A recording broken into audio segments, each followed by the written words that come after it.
the tennis world fell silent. Not the silence of defeat, but the silence of fear.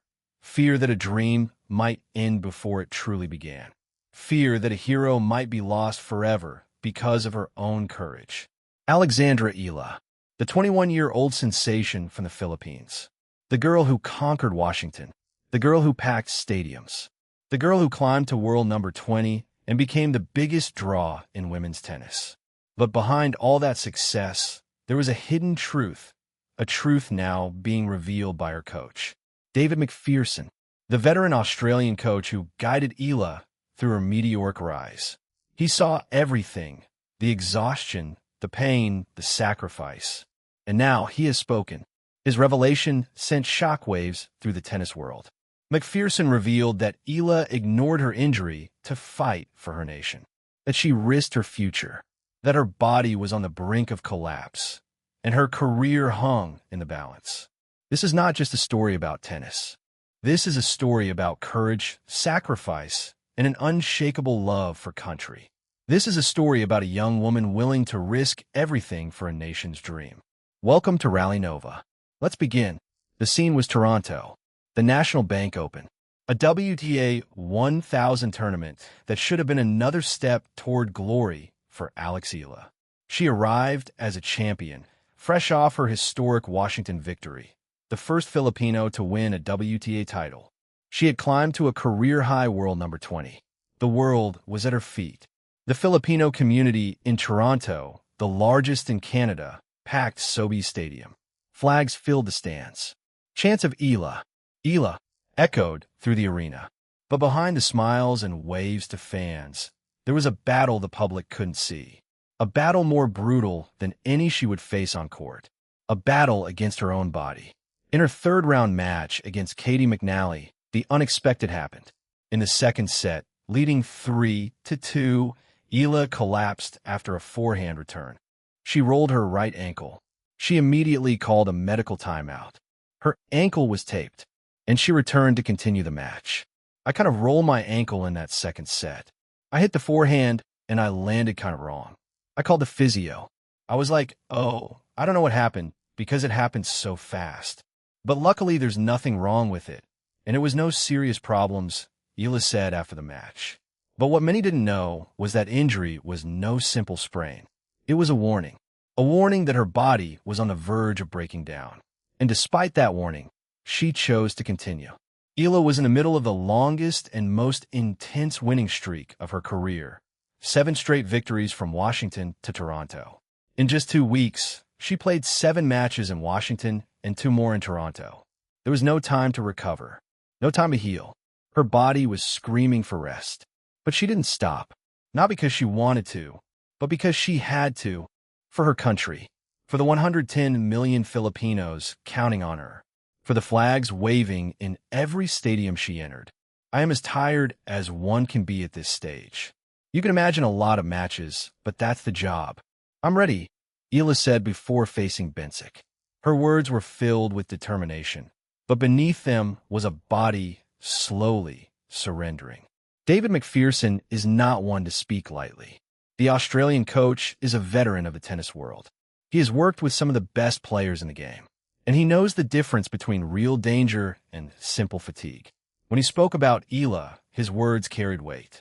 He revealed a truth that sent fear into the heart of every Filipino. Eala ignored her injury to continue playing. Not because she wanted to, not because she needed to for her career, but because she wanted to fight for her country. Her ankle injury was not minor. Despite her assurance that it was nothing serious, the truth was that the injury had a significant impact on her movement. Against Bencic, the struggle was visible. Her defensive game, which had been her weapon against stronger opponents, was compromised. She couldn't move with her usual agility. Her serves lacked their usual sting. And Bencic, a tactical genius, exploited that weakness. Today was physically, it pushed me a lot. I have a lot of matches in the bag, but that goes for good and bad. I think this is also a learning process.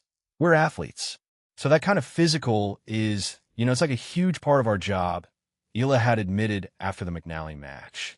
Eala's body was screaming for rest. Her muscles were exhausted. Her mind was filled with pressure and expectation. And despite all of that, she chose to continue. Not for herself, but for every Filipino watching her. Macpherson, as her coach, saw everything. He saw the exhaustion in her eyes. He saw the pain in every movement. He saw a young woman willing to risk her future for her country. And his revelation was a warning. This kind of sacrifice comes with a heavy price. Tennis offers no real escape for fatigue. Unlike team sports, there is no chance to step aside and recover while others absorb the workload. The constant pressure to keep winning can carry players past physical limits. These words describe exactly the situation Eala was in. The loss to Bencic was not just an ordinary defeat. It was the realization of a fear that had long haunted Eala's team. Her body had finally given out, and the price of her courage became clear. The match ended in just 73 minutes. A 6-4, 6-0 victory for Bencic. Bencic won 8 straight games from 4-4 in the first set to the end of the match. It was Eala's first bagel loss of the season, and it revealed a brutal truth. Her body could no longer keep up. "I'm as tired as one can be at this stage. You can imagine a lot of matches, but that's the job. I'm ready," Eala had said before the match. But her words were not enough to hide her condition. The exhaustion was visible. The pain was visible. And her determination to fight for her country despite everything was visible. Bencic, who had won 10 consecutive matches against left-handed players since 2024, executed a tactical masterclass. She exploited Eala's weakness, targeting her movement and forcing errors. I don't think that can be a coincidence. It's kind of strange for me, too, because I actually don't like playing against left-handers at all. It's just uncomfortable. You feel uneasy throughout the entire match. Maybe it's because I have good timing and can adjust well as a result, Bencic said after the match. But Bencic's victory was not just because of her skill. It was also because of her opponent's condition. The question now haunts every Filipino. Where is the limit of an athlete? How far should one sacrifice for country? And who is accountable if that sacrifice leads to permanent damage? These are questions with no easy answers. But David Macpherson's revelation shed light on a truth long hidden. The price of courage can be higher than any trophy or title. Tennis is a merciless sport. Unlike team sports where a player can rest while others absorb the workload, in tennis, the pressure is always on you. And that pressure can push an athlete beyond their limits. Eala was in exactly that situation. In 2 weeks, she played 7 matches in Washington and 2 more in Toronto. There was no time to recover, no time to heal her injury, and her body was paying the price. Tennis offers no real escape for fatigue. Unlike team sports, there is no chance to step aside and recover while others absorb the workload. The constant pressure to keep winning can carry players past physical limits. These words describe precisely what Eala was experiencing. Her ankle injury, though she said it was nothing serious, was a warning that should not have been ignored.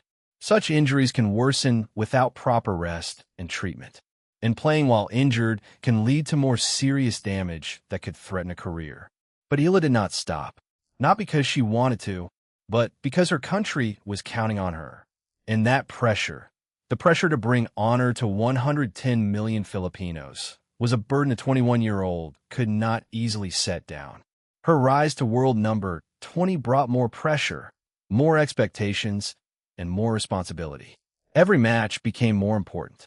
Every loss became more painful. And every injury became more dangerous. This is the hidden danger of her meteoric rise. The fame, the nation's hope, the expectations of every Filipino, all of it accumulated into a heavy burden on her shoulders. And despite her courage and determination, there is a limit to human capacity. The loss in Toronto was a bitter lesson. But for Eala, it is not the end. It is an opportunity to learn, to improve, and to come back stronger. Her summer was nothing short of spectacular. She won her first WTA title in Washington, defeating a gauntlet of Grand Slam champions. She reached the 4th round of Wimbledon. She climbed to world number 20, and she became the biggest draw in women's tennis. But that success came at a great cost. Her coach, David Macpherson, gave an important warning. Eala must take care of her body. She must learn to rest. She must learn to say no, because her future depends on her ability to protect herself. I think I have a great team who is going to help me recover, and I have high hopes for the rest of the tournament, Eala had said. Now, she heads to Cincinnati for the WTA 1000 tournament starting August 13th, followed by the U.S. Open. She will have a chance to recover and prepare for the biggest event of the year. But behind all of this, one thing remains unchanged: her love for her country, her determination to bring honor to the Philippines, and her desire to show the world that Filipinos can compete with the best players in the world. David Macpherson's words are a reminder. Courage has a price. But for Eala, that price is one she is willing to pay. For her country, for her fans, for the dream she carries. Her defeat to Bencic is a lesson she must learn. It is a test of her resilience. And in the coming weeks, we will see how strong she truly is when rising from this defeat.